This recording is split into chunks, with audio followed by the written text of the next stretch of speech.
And welcome to the Talon Outdoor Show. I'm Charlie. I'm JD. I'm Fred. Captain Paul Tyre. And I'm Grant.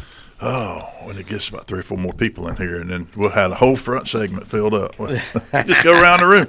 No, so JD, you're fixing to go out of town. Have you a good time? Me and 7, by my count, 7 women. Oh, okay. Won't be any alcohol involved there. Yeah. How old are they? Youngins mostly, and then my wife and my mama and my Aunt Mel from Dothan come. Oh. Okay. I thought you were talking like. No, not that, not the fun kind, Fred. You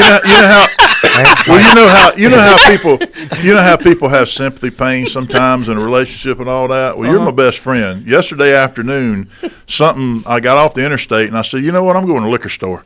And I pulled in the liquor store and I said, why am I here? And now you know. Some of those friend sympathy pains, and I just didn't know why.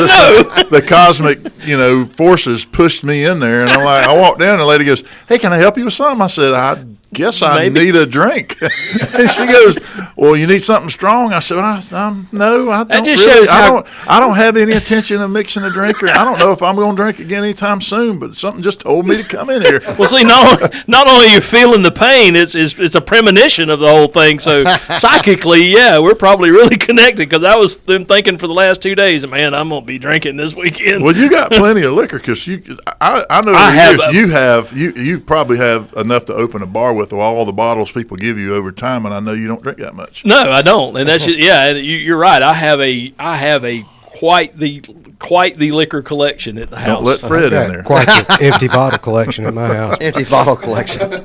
Yeah, I walk in the liquor store and they're like, you want the usual? I'm like, yeah. Well, Norm. They didn't have your brand at that liquor store in Mariana. Fred walks into any liquor store in the Tri-County area, and it's Norm.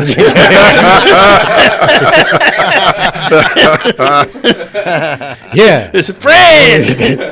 Gonna be a good day. Like that. Yeah. Well, I found this stuff that I do like to drink up in when we were up in the mountains, and it's just moonshine. Well, there's probably version. No, it's just apple cinnamon infused vodka. Moonshine. And it's man, I love it. And the thing is Bubba Leroy made that out back. We went all over the place trying to find. I found a bunch of it and bought a bunch of bottles. And oddly enough, the other day I looked and it was all gone. Uh-oh. And I hate it. It's just I didn't realize apple infused potato whiskey was such a hot commodity. With cinnamon. Jeez, You can drink it like Kool-Aid. In the moonshine world, we call that apple pie. Yeah, that's I've heard of that. So you put an ounce of that, a half an ounce of, and I like the sweetened lime juice, a half an ounce of lime juice, and then ice and top it off with ginger beer. Well, and it gives it ginger beer. Yeah, I mean it's. I mean, people who drink flavored vodka are the same kind of people who wear loafers without socks. I got socks on. You got socks on. You just don't do that. I mean, it's just not. Good. It's not. I mean, well, see, I'm different. I don't drink a lot of beer. I'm not a real big beer fan. Just flavored vodka. I mean, it's. I mean, you don't even have any hair on your chest if you're drinking that. You see all this? You got plenty. What'd you do? Get like now, I don't have any hair on my chest, and I don't drink it. So what does that say, Fred? See, there you go. You're an abomination. That's all I can say. Well, you have to see things from my perspective. Oh, I'm sorry, you can't see things. It's just from 6'3". The view is different at altitude. It's like putting ketchup on ice cream. You just don't do it. So here's the thing. I drink what tastes good to me. Yeah. Period. If I drink, I'm going to drink something that tastes like good. that I don't want flavored something coffee that's. that women drink, you know? But see, I know like Scotch drinkers, people that drink Scotch. That I can't wrap my head around. I don't understand that. What do you mean? Understand? You like it, I Fred? don't understand it. Yeah, I like Scotch. That makes sense. I mean, with a good cigar, and you got like a Macallan 25. On occasion I could see that's something that I would do for the experience of doing that occasionally. But honestly, I would rather go out into the fire pit in my backyard and take a burnt log out of the fire pit after it cooled down and lick the log, then drink So, scotch. Fred, let me ask you a I ain't question. never Let me drinking ask you a scotch. question. Yeah. So the first time in your life that you tried scotch, is that something I just have to have this, or was it an acquired taste? I liked it the first time I tried it. That's Really? I know people that I drink was- scotch and won't touch nothing else. I mean, I was Wow. 4, so okay. So yeah. So when the first time I tried an oyster, I was like, this is kind of nasty. All right, I'm not a real big fan of this, but Mom and Daddy over there eating them, and all the cousins over there eating them. So I got to be like everybody else. Yeah. So I tried it, learned and now I love oysters, and I'm trying to talk my kids into my son at least Throw tried them- one. He's throw like, them fried. it couldn't make it past the gag reflex, and it's back up. But the thing was, it was an acquired taste. The same thing. Sea and- snot. that wasn't the case with me either. I mean, the first time I tried oyster, I was like, man, this is awesome. So I'm not on the radio. I'm not going to say what my thought process has been through this conversation with you so far. But on the break, I'm going to tell you.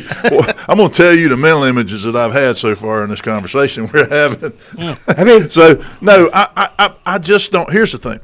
All right, when I got on the keto diet a long time ago. I lost a bunch of weight and did all that stuff. And one of the things I had to do was learn to like unsweet tea.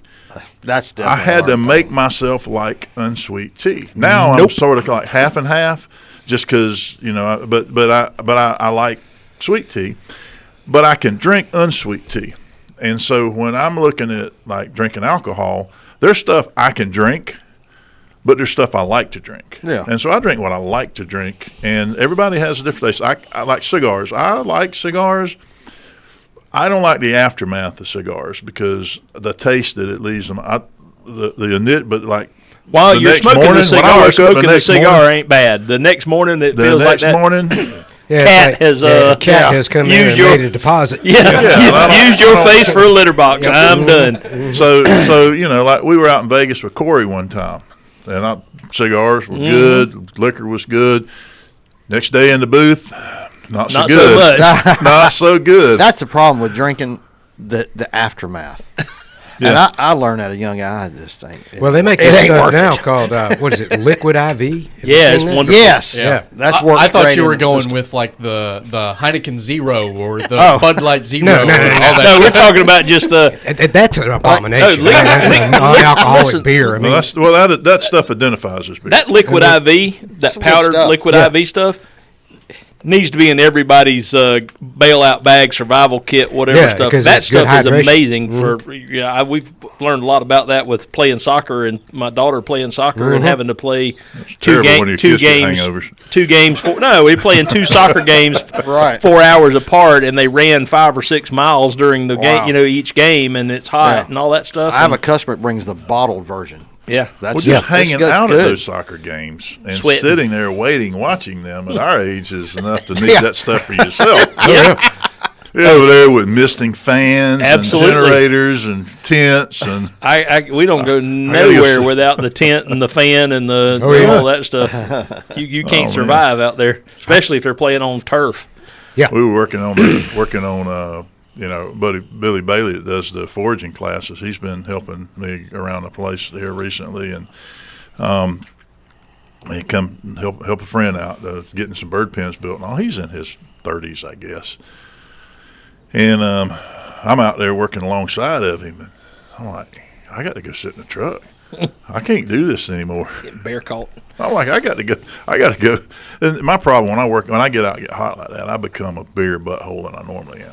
I mean, I couldn't imagine I just, that. I mean, you come help I've me seen put it. up. I'm I've seen gonna it, be Fred. putting It up ain't some- pretty. I'm gonna be putting up some fence before long, and I'm waiting on cooler weather to do it because you don't want to be around me when I get hot, and like just this side of heat exhaustion hot because I don't know when to stop. I'll just keep going, and then to the point where all of a sudden I'm starting to get dizzy, and I'm like, I gotta go get an air conditioner. it's been like that. Yeah, you got to stay hydrated this At time of year out 57, there. I shouldn't be doing crap like that. It's not so much the heat. I got out and worked in the yard this past weekend and last weekend. It was just you can't breathe. You Yes, can't get and enough yeah. air. Yeah. That's why it's like breathing water.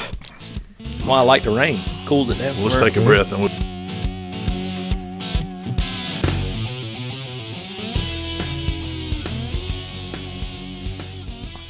We're back.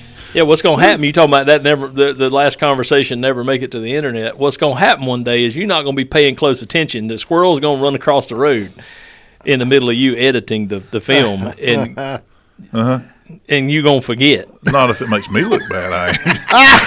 Y'all. That's what I'm worried about. Y'all I is a know whole that. different Yeah, story. I guarantee you that's the truest thing you've said today. Well, I when I go every now and then on a YouTube channel, and you have to shop around for it, but every now and then I'll just let it run right on through the break. But I go and I listen to I know everything we say on the air is fine. Okay. I think we're all careful about that. Well, I mean, it's fine. Everybody for but us. Fred's careful about that. But, So what I'll do is I'll go back and I'll play a little music, and then I'll just let it roll right into the break, and we'll have our off the air conversation. And I go, that was interesting. I'll let that go. But I go back and I listen to the entire thing. I make sure that we don't say any words we shouldn't use normally. I mean, that's YouTube, so who cares? You can drop any kind of F-bomb you want on YouTube. But I go back and I make sure that none of that's there. I make sure that we're not terribly offending anybody. I make sure Paul didn't say any curse words. And Thank you. That happened once in a blue moon.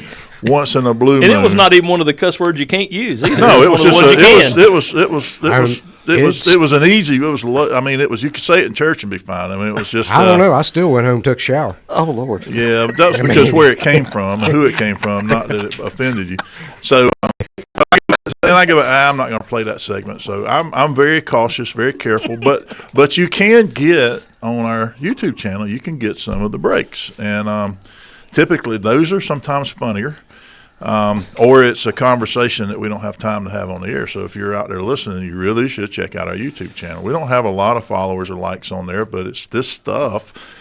And instead of streaming it on iHeart Lord, we're on every streaming platform. I think iHeart just pushes it out to the world, and so we're everywhere for free. And then but YouTube is actual video, and occasionally I'll plug in a picture or something, but. I don't know. It's kind of cool. But, yeah, you do get more content there. And a lot of people are like, well, I listen to your show, but y'all should have a podcast. I'm like, well, we do. That's kind of what this is. This is. It is a podcast. Well, y'all should have a YouTube channel. Well, we do. We do. It is. They have all that. And Or in the words of one of our local judges here in Tallahassee, I wish I knew what went on during the breaks. You might be able to find out. well, there's a couch right over there. He can come in here and sit down. Yeah. I did. There's a tip jar. You just Yeah. Wait a minute. We got one of our judges is A fan. yeah, He's not technically. Well, he's a Court of Appeals judge. Oh, okay. Well, I know we got a circuit judge that listens to us. Yeah. We just probably try should- not really hard to probably incriminate looking for ourselves. ammo on you. They already Exactly got what plenty of that. I mean, Fred provides that at the beginning of every encounter in court. So here you go. pretty much. I mean, yeah, Y'all been watching the Olympics? yeah, a little bit. Watching I've enjoyed it. I'll tell you what, Other than the opening ceremony, I've enjoyed Katie it. Ledecky that is opening a- ceremony was a little off the That was chain. that girl, that swimmer Ledecky is. Katie is Ledecky. she Dude, is. she's awesome. And she's so much more awesome than everybody else in her is field. It an ain't animal. funny. And the thing is she's just this cute Little skinny girl. 20-some-year-old girl from wherever. She's in Florida. I mean, Yeah. I don't know if she's. She trains trains here. here, yeah. University. A lot of the swimmers train at University of Florida. Yeah, not she not ain't giving from the Florida. Gators You any listen to her props, talk. but- She ain't from around here. I Yeah. promise you that. But just watching that, it's just such a dominant. Did you performance. see any of the women's rugby games? I didn't. didn't see see that. I didn't really. Women rugby players kind of scare me a little bit. Well, let me tell you, we got a girl. There's a girl on the USA team, and I'm probably not. Her last name's Mayer, Ilana Mayer, and I think she could probably play fullback at D1 college because she runs when she gets that ball. I've seen her a couple times.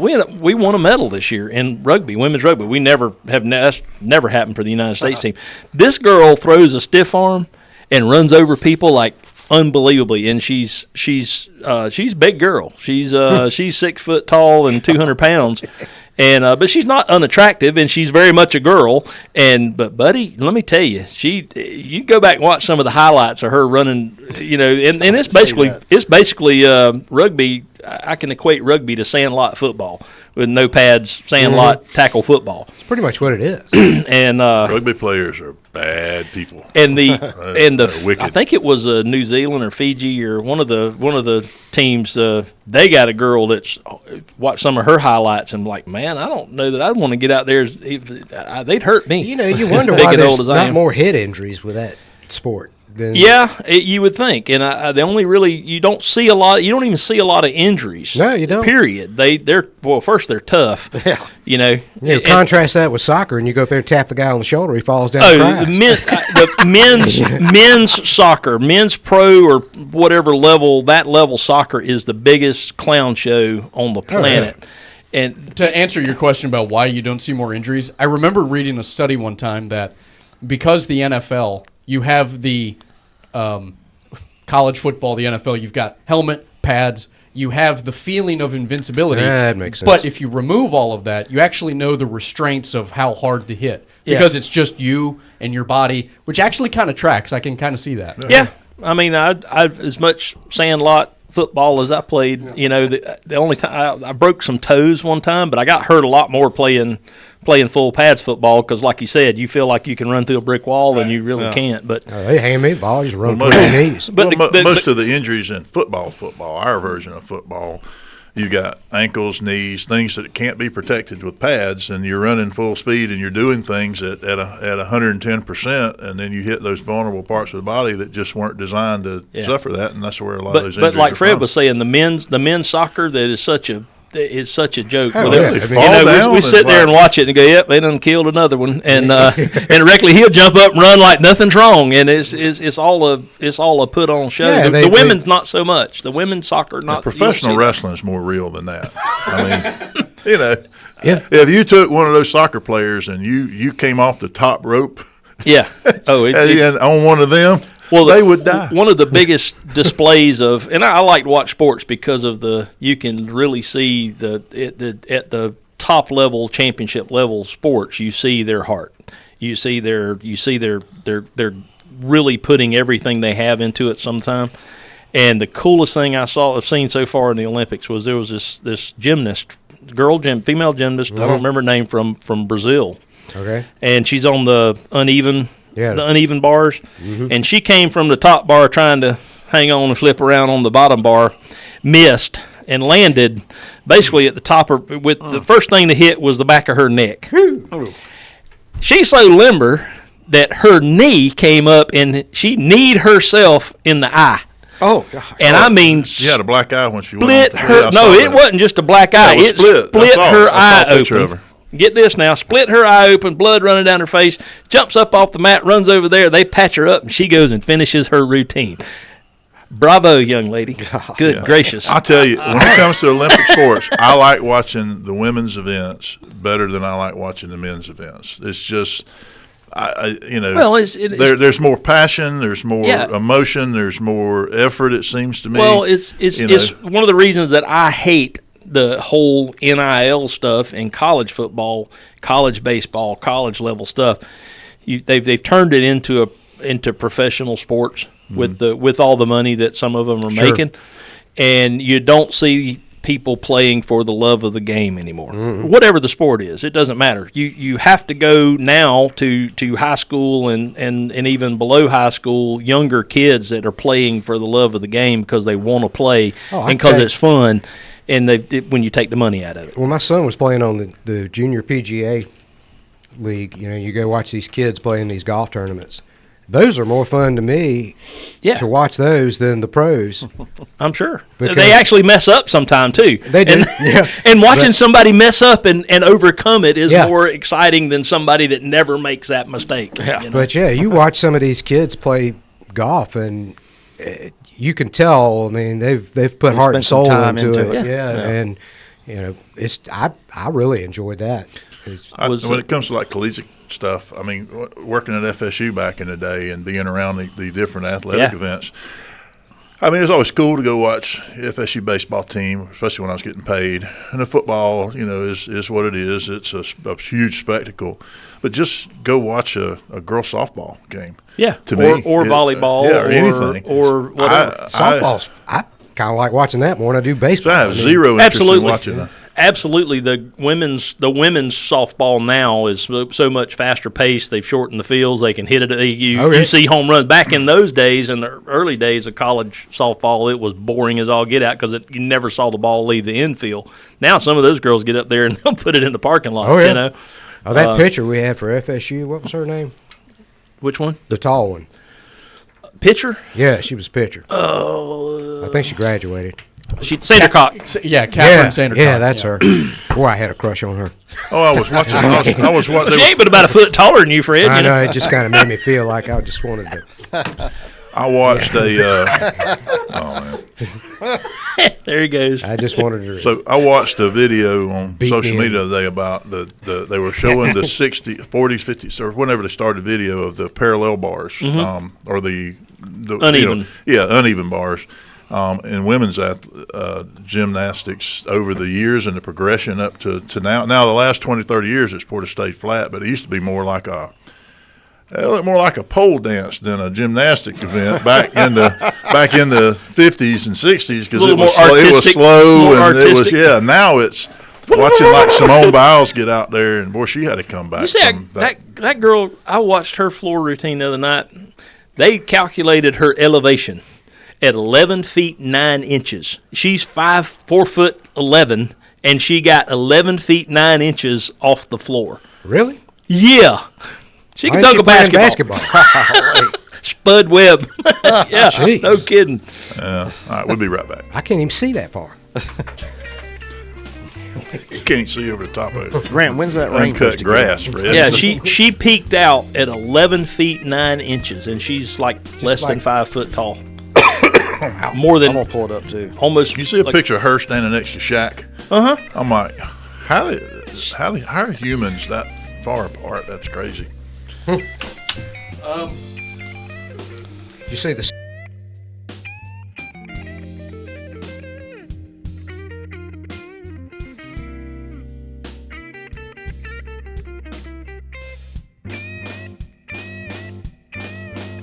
And we're back.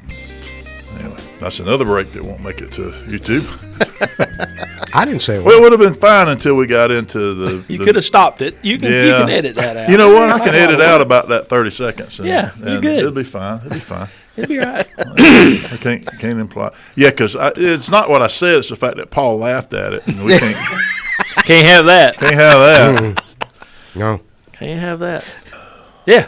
They were all. We I, just ran out of stuff. yeah. To talk about, right middle of the show. We Are just we let able to everybody talk drew a about? blank. I heard there was women playing men's sports, and is that not true? Is that some fake Yeah, news? there's stuff? some men. They're allowing that. There's There's not any women playing men's sports. No, you don't see I know that. that there was But an it's- Algerian boxer, I think, Yeah. that they tested. Well, they went by what was on the passport. I know if that's the biological way to figure out if somebody's a man or a woman is look at their ID. Right. But anyway, had some. Had. That's sarcasm, Fred. Oh, That's okay. sarcasm. The boxer you're talking about, actually, the IOC, not the Olympics committee, but there was an international governing body for boxing. They failed the Chromosome the test. because they can identify however they want to, but biologically that's a male. And that I seen that feller, and it looked like a feller. Well, it's a little bitty feller, but that's the weight class, and so the woman who he was who they were fighting said she's never been hit that hard in her life, and she quit in the middle of the match and said, I can't do this. I'm fixing to do that. No more. And so here's the deal: is somebody'd been locked up anywhere else in the world. So you train 4 years, you dedicate your life, That's you right. prepare to go to these Olympics, you do all this stuff.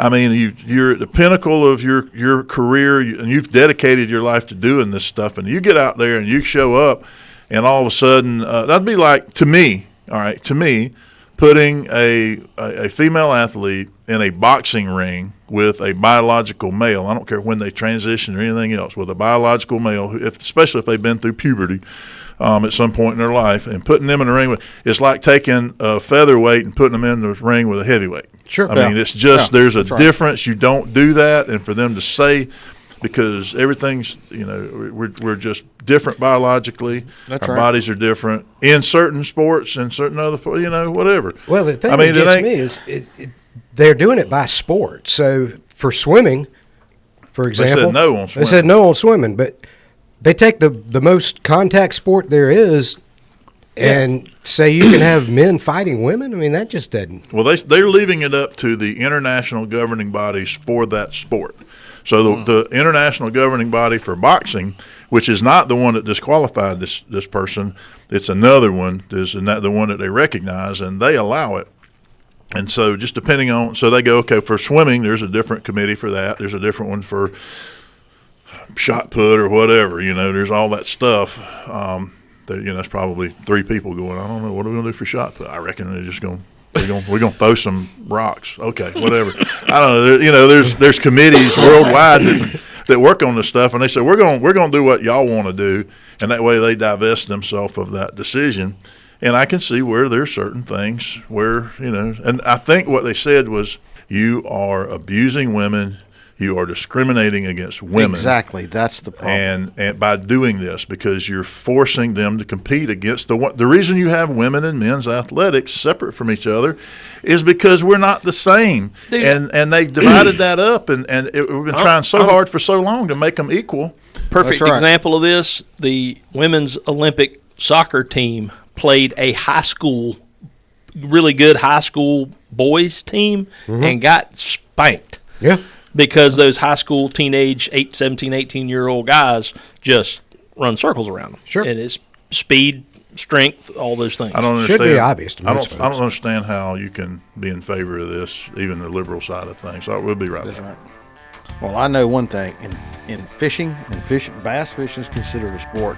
They don't care if you black, white, female. It don't matter. Shouldn't. That's You know not. what? That's not You know a what? physical. It don't matter. It don't take a 275-pound man to reel in a bass. That's right. And the That's right. finesse and the thought process. If there's anything that leans towards men in bass fishing, it's because it's traditionally Right. more of a guy thing, and it's been stressed more to the sons instead of the daughters. But you could take a young lady who's been raised bass fishing with their daddy, and they'll fish circles around most guys. So why would there be? And the same thing with like playing poker. You play poker games like that. That's mental stuff, and they put men and women at the same table. Chess should be the same thing. That's right. There's all those things. But when it comes to weightlifting, That's right. I mean, That's right. my lord, There's a reason there's crazy. women's tees on the golf course. Yeah. Because men hit the ball further. Well, And I play And from if you have a woman that can compete at that level, By all and means. they want to go compete with the men, let them do it. then have at it. Absolutely. You got a place kicker in the NFL. You got a woman that can kick a ball that far. Let her go do it. That's right. I really don't think she wants to be an offensive guard, or a linebacker.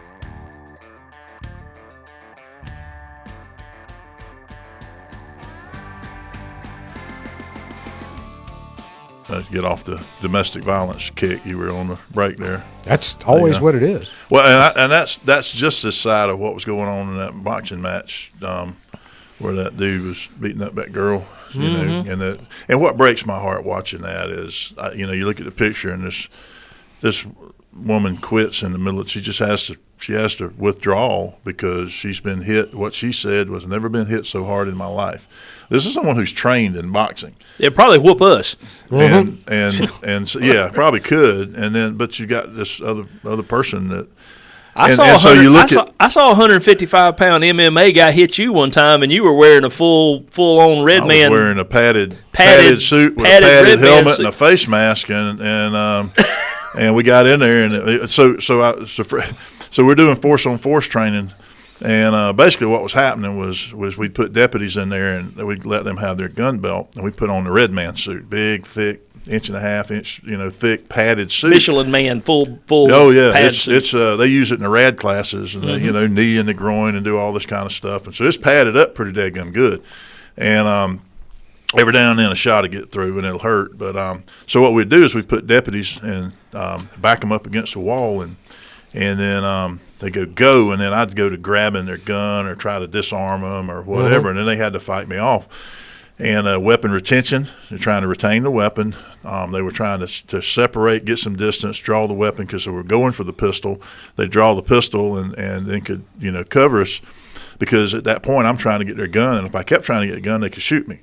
But because I'm trying to take the gun away from them. And then they had their tasers and less lethal weapons and, batons and all.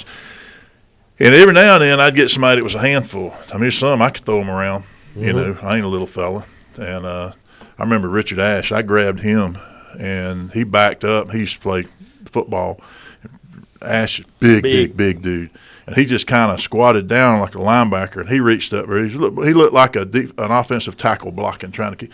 He reached up there and grabbed me by the head and the shoulders and slammed my face in the mat so hard. And I'm like, okay. I'm talking about the deputy that we had that was, yeah. And so we have this guy that was an MMA fighter and a deputy. 155 weight class. Little fella.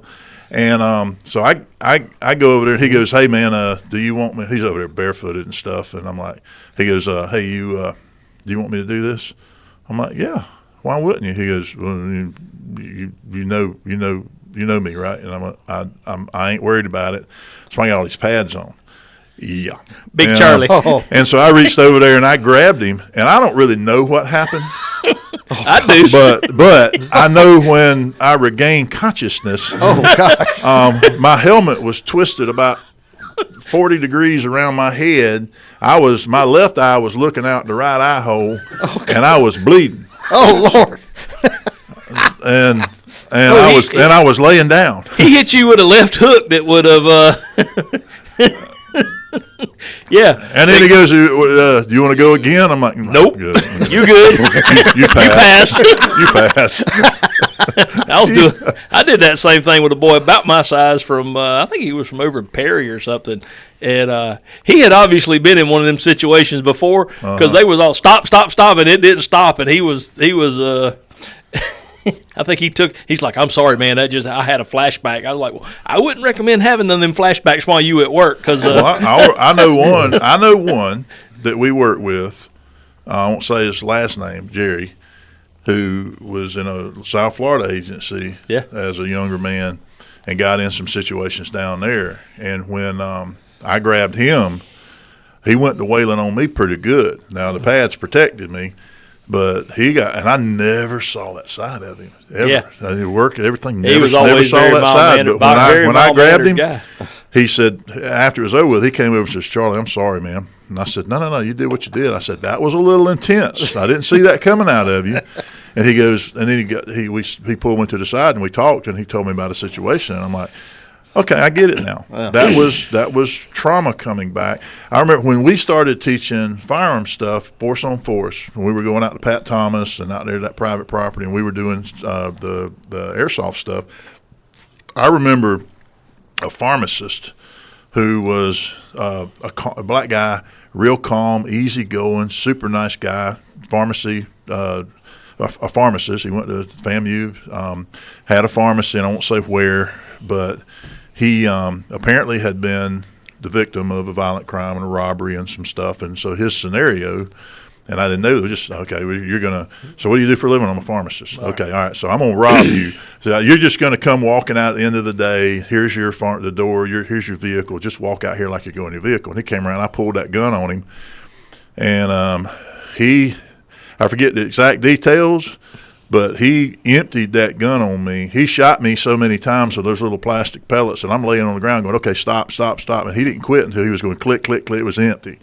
And I got up, and I'm like, oh, are you okay? And he goes, dude, that was just like real life. He says, I just went right back to that moment. And I said, but you didn't shoot him then in real life? He goes, no, but if I had a gun, I would have. I just couldn't, and I was a victim. And then later on, he's like, man, that's. I said, it's empowering it, and he goes, absolutely. Therapeutic.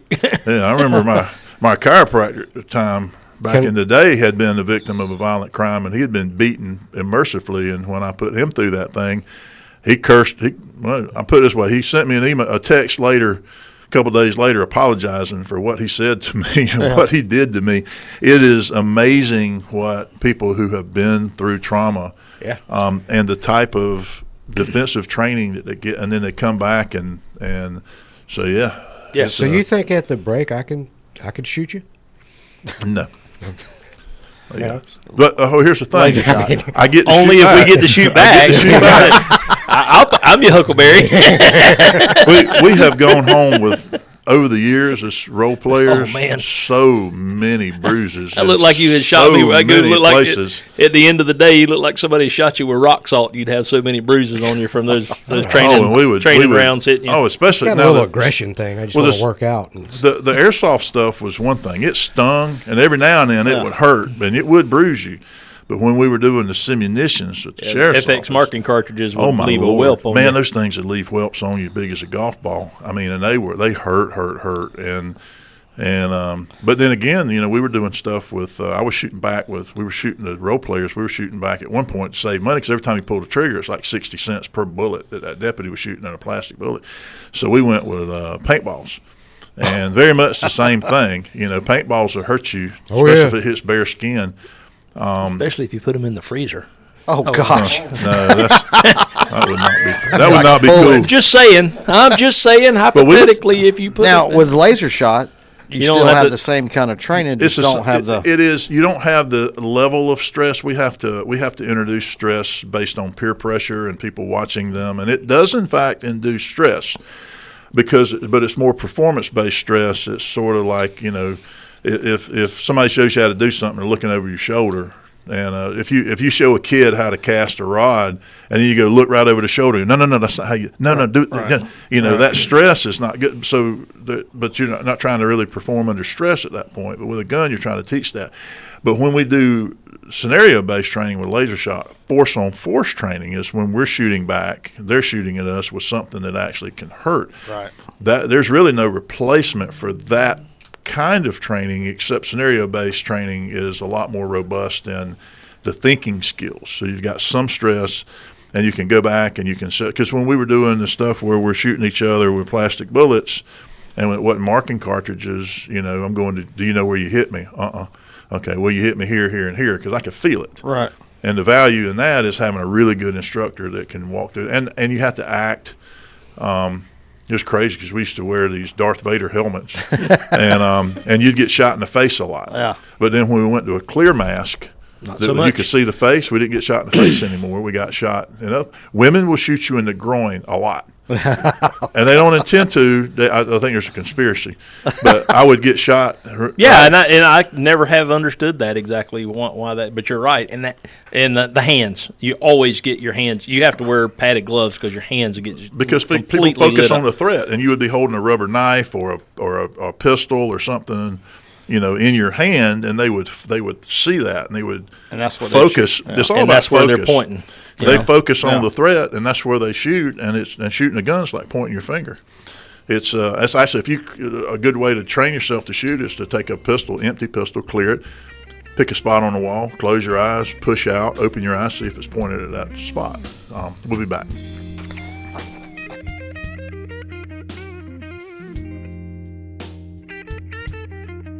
I guess if you had your laser. That's why we really tell people to use their trigger finger down the side of the frame as an index point. You just practice so you're practicing when you're pointing the gun. You're practicing pointing your finger. Keep your finger off the. You don't want your finger on the trigger until you're ready to shoot anyway. So you just go through that process. I'm going to get a lesson from one of y'all when it gets cooler. Nah. So the drill is something as simple as pick a light switch or an object on the wall or something. Point your finger over there at Grant in that picture and focus on his face. Close your eyes and you push the pistol out and open your eyes and see if the sights are lined up. And you just do that again. Of course, if you got a laser on there. No. Well, Laser will cause problems down there. And ultimately, it gets to where you've done it so much, it's you subconsciously you're doing it. Y'all done it so much. Yeah. You're not gonna Well, if you have a laser on it and you're using it as a point of reference, that's one thing. But trying to use it to aim with is Yeah, people get dependent on that laser, and then under stress, if you can't find it, or in light conditions you can't find it, it'll cause that something ain't right here, and you'll do nothing. and that pause gets you killed. Yeah, yeah. it's I can't under stress. I can't find my laser. I just got some new body cameras for some of the security guys, and they have one of the functions is a little laser, red laser. You push a button and hold it down, long press, and it'll a laser. And I'm like, yeah, you can mess with people now. I mean, he got a taser. He's got a gun pointing at me. I'm like, no. They show your hands in the camera, and they're just talking about what, and they're over there ducking around. Plus, if there's you get it around those stray cats, you can mess with them. Oh, yeah. I do it with a dog. I used to go up to the Walmart parking lot where the stray cats were, take my taser out, Oh God! mess with them out there. Man was pointing a taser at the cats. No, I was just playing with them. That's what I. Segment 4 in 3, 2, 1. And we're back. What do you have over there, Paul? I've Paul's got- done brought show and Man, tell. I've got some show and tell. The bass have been biting on some frogs. And by the way, up on Lake Seminole, the brim are bedding like crazy. And it ain't no full moon, JD. They bedding. But It happens. and this time of year, all the way into about October, a frog is a great way to catch some big bass. And I brought several different ones. I want to show these. I call these walking frogs. And basically there's different kind with you got some with legs, and when those legs tear up, then you can put jig rattles in them. And I like to I throw wanna see these. that thing. This one? Yeah. I like to throw these in different situations, like one with the long tails around pads. You know, you got sparse, you got thick pads, but you got holes in the pads. I've had big bass. You get the frog stuck on the pad, and these legs will float behind it. They'll come up and pull it down. Suck it down. All right. So what is this jig rattle thing? I've never seen What that is right there, I got another one right here. And this, I actually have BBs in it, too. Where And you I put the BBs? Right inside here. Little BBs. In the body. In the body of the in frog. the body of it. And then Okay. these rattles they're actually rattles. They're made for jigs. And what you do, when the grass, the hydrilla starts to mat up, you get this, we call it cheese mats. And basically what this is, I like to throw these because when you're working it through that mat and adding a little bit of weight to it, it makes you can see a line. You've seen it, JD. Yep. You see a line coming through the grass. And as you work this, you just got to figure out how they're wanting it slow or fast, but they'll blow up through that grass and an explosion on one. It is fun. So so for the people that are listening on the radio, the walking frogs, they have the same. I call that just the tassels that you would see on like a Spinnerbait skirts. Yeah. The little rubber band That's tassel right. looking thing. That's so right. Yeah. so that's the same stuff that where the frog legs would be, and so you're sitting on the edge of a lily pad, and that stuff's in the water That's there, right. so they It can just see kinda that movement and that.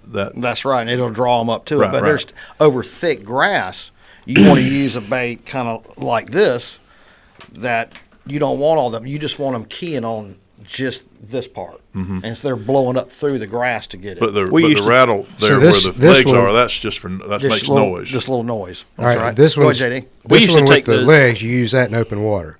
Well, sparse cover. Okay. Yes. All right. We used to take those hollow body frogs like that, and you end up at the end of the day, if you've been fishing with worms or jigs or whatever, rubber worms, you just throw them down your boat instead of littering. That's right. You start picking up those rubber worms, if you could add weight to those by stuffing That's right. pieces of rubber worm That's up in right. there so that it's not hollow anymore, and it gives it more weight, and they sit down a little bit lower in the water, and they'll actually kind of plow through some of the hydrilla and leave that trail you're talking about, You or know, plow these through the are grass. called hollow belly frogs, and I have tried all kind of different things, and I don't know if I can talk about some of the things I've tried on the radio, but maybe at the break we can, Charlie. But it's you can get creative with these. Well, we're gonna talk about it now. So now I want to know. I mean, how freaky can you get with that frog? I mean, Buddy, they make a frog. It's not a hollow belly frog. but they make a frog Fred I know you'd like, and I know they'd eat it on Lake I don't know. McBride. It's I'm called a little horny nervous. toad. Yeah. They'd eat that no, horny Don't not, ask. Not at Rick's Toy Box. Fred. No, not Actually, Yeah. those. Oh, here we go. There we go. That's enough. Okay. so, Enough. guys. Right now, these How did frogs. this conversation get into? Because you're in it. Look here. You can take some bathroom caulk or silicone and squirt in there too. That's right. These are popping frogs. These more for a little more open water. When you pop the bait, it makes like a gurgling Now, that's a different kind of body, That's a right? different. It's, They've got Okay, a popper so- on it like yeah, this is like a fly like popper. See the difference a creek in the chub two? or whatever. There's- Sure. So it's got that cupped nose on it That's that'll right. actually Yeah, I mean, spit you- water up. you- like Use an these old in fly popper. fishing. Yep, Just like bloop, a popper. bloop, and that'll. I like to throw that. Say I've got an open little. I got a bunch of pads and I got an open hole in the pads. Bring that off the pads and just pop it and let it sit. Okay. Man, they will explode on that too. The, Very good choice. I used to look for in Lake Jackson back in the day. You'd have the big lily pads that Yep. are 10 or 12 inches, Yep. 15 inches in diameter. I would look for the dollar lilies that are about the Yeah. size of a silver dollar. Yes. And if you could find those dollar lilies Yeah. and pull a frog through a big patch of dollar lilies, Yep. oh my goodness, Yep. that was you just about guaranteed fish. And anytime you found, I seem to find on Lake Seminole, the bigger the pads, the little bit deeper the water. Mhm. You know what I mean? And Yep. and then those pads create shade. Sure. And that water will be a little bit cooler, especially this time of year. But Lake Seminole this year, from all the water we had, the high current this spring, the muddy water, the hydrilla is not as thick as it should be, but it's really growing around. I hope we don't get all that rain we were talking about. Well, I don't know. If we get all that rain, I might. I mean, last time I looked at Lake Jackson, it It needs to come up about Yeah. 5 feet.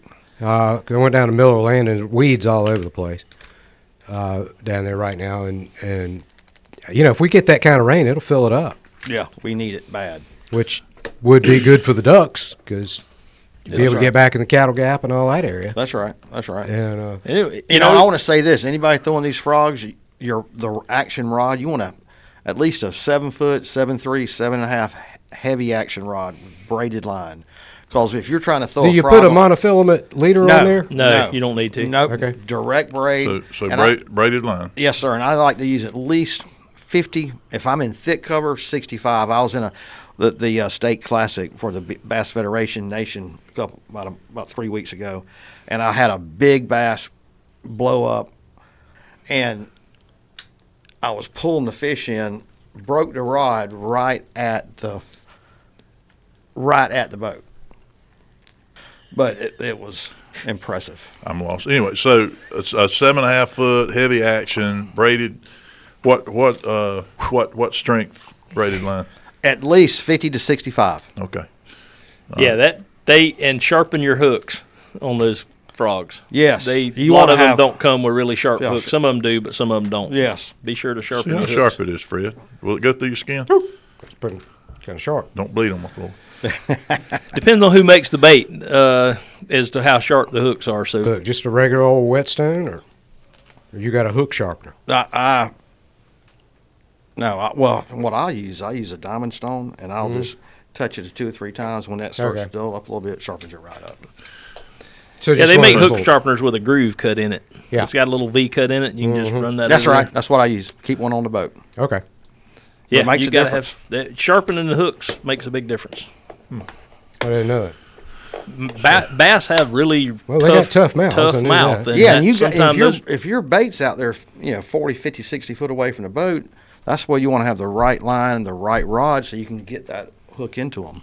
Yeah. So if it's And a get 'em heavier coming. action, then if you're trying to set a hook, you've got more leverage. That's more, right. More That's force right. behind it. Then And braid has 0 stretch. okay. Monofilament has stretch. Fluorocarbon has some stretch, not as much as monofilament.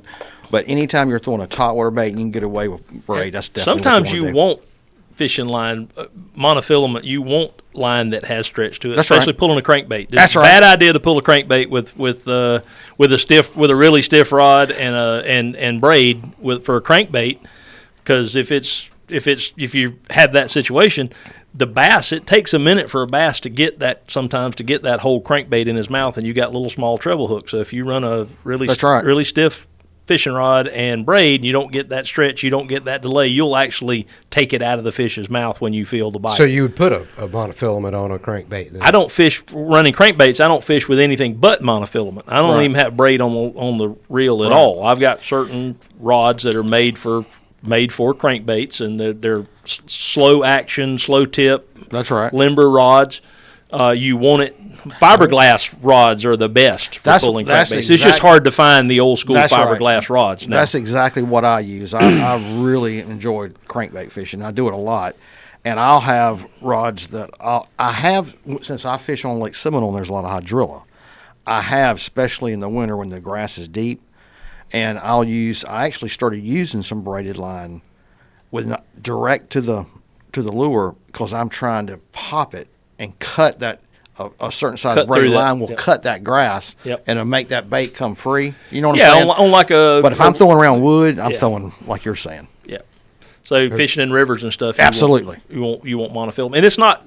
You don't have to worry so much in freshwater most of the time about the line visibility. Yeah, because the water's dark. That's saltwater, everything is about visibility because the water's always a pretty good degree of clarity. Sure. In freshwater, unless you're fishing some of the spring-fed lakes or rivers or whatever that the water's really clear, the water clarity is so poor that they're not going to see a green-colored braid. If you do a Carolina rig in saltwater, you got to have a long leader to your weight and shorter to the hook from the weight. But that's right. Because fish will see it. Fish will see that. Yeah. And that's a big deal. And that's why that's why there are tactics to fishing and strategy and tactics to fishing, and it's all about getting with somebody that knows what they're doing and learning from them. We all learn from somebody. That's right. Sure. Well, Paul, thank you. If we say the Bremer bedding and yes, the Bremer bed bedding this week, and there's time to get out there, especially we get some cloud cover coming. See y'all next time.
only a 60% chance that it's even going to turn into a tropical storm. It ain't even a tropical storm right now. It's a bunch of thunderstorms floating around out in the Gulf. They gave it a number I think, overnight. They gave it a number. Investigation number. Yeah.